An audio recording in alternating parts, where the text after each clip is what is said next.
Думаю, последнее, что приходит в голову большинству людей при слове «Таджикистан», это образ коллекционного антикварного автомобиля. Скорее «Газель» или «Копейка Жигули», не в обиду будет сказано. Но не создавайте себе стереотипы. Они на то и созданы, чтобы их ломать. В республике много настоящих ценителей, фанатов ретро-автомобилей. В поисках какого-нибудь грузовика военного времени или Кадиллака, выпущенного ограниченным тиражом в 50-х, они ездят по дальним весям и кишлакам. И, как ни удивительно, находят именно там, в глухих таджикских кишлаках, а не на выставке где-нибудь в Монте-Карло. Не все вещи с годами дешевеют. На этом поле таджикские коллекционеры выставили старые автомобили. Они имеют свою цену, историю и личную характеристику. Это первая такая выставка для Таджикистана.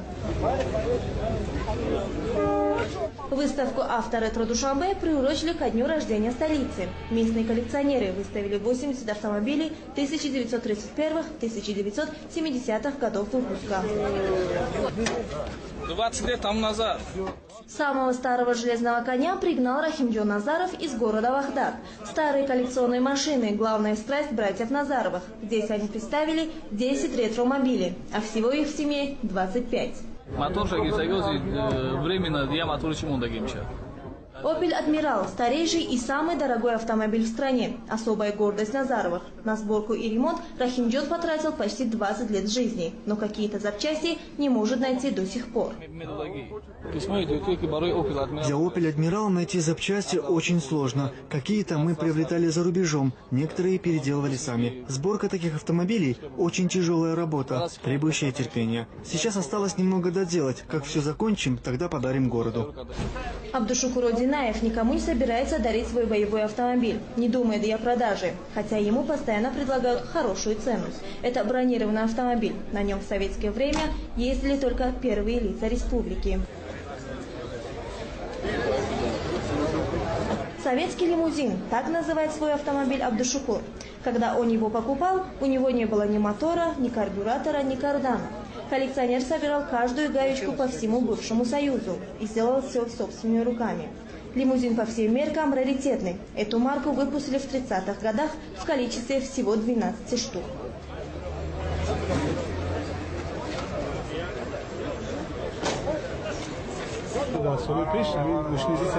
В прежние годы такие марки ЗИЛ-301 изготавливались только для правительственных лиц. Когда они выходили из эксплуатации, то их читировали и сдавали на металлолом. Я не знаю, как эта машина уцелела. К счастью, она попала ко мне. Такие машины выпускались по спецзаказу. Вот этих лимузинов было всего 12.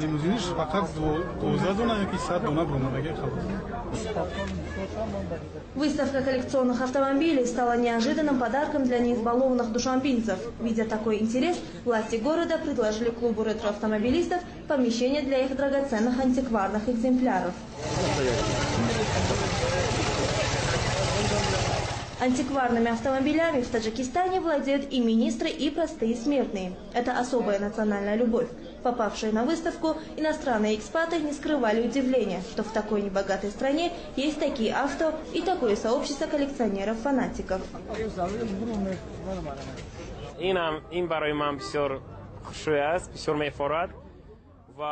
Я уже долгое время нахожусь в Таджикистане, и мне даже не верится, что здесь есть столько прекрасных антикварных автомобилей.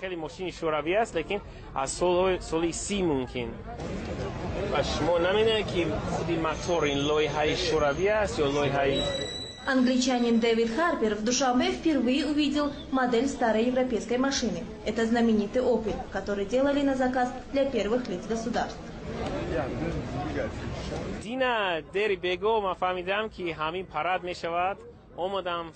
Я узнал, что состоится фестиваль-выставка, и с раннего утра стоял и ждал открытия. Лично для меня это очень интересно, потому что на выставке представлены очень старинные автомобили.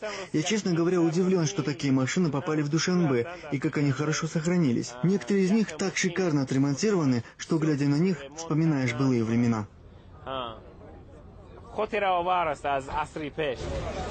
Владельцев коллекционных авто мало интересует их функциональное предназначение.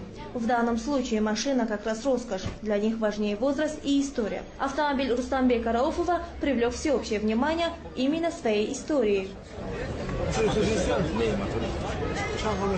Вездеход ГАЗ-67Б – военная машина. В годы Великой Отечественной войны на ней ездили генералы армии и в силу технических характеристик разведчики.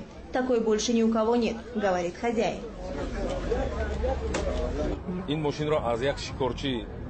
Этот автомобиль 1941 года производства. Я купил его у русского мужчины, дяди Саши из Шахритутского района.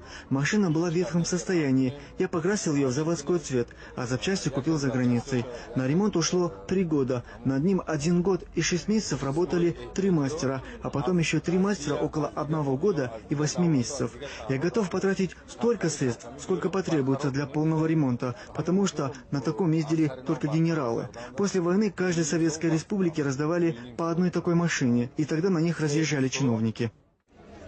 Владельцы хвастаются, что их автомобили могут стоить и $100 000 и больше. Но специалисты говорят, что пока это все же хобби для избранных. Вот и на первой выставке «Авторетро Душанбе» ни одной сделки не заключили. Люди предпочитали фотографироваться на фоне красивых машин и заглянуть внутрь. Но вот про цены никто не спрашивал.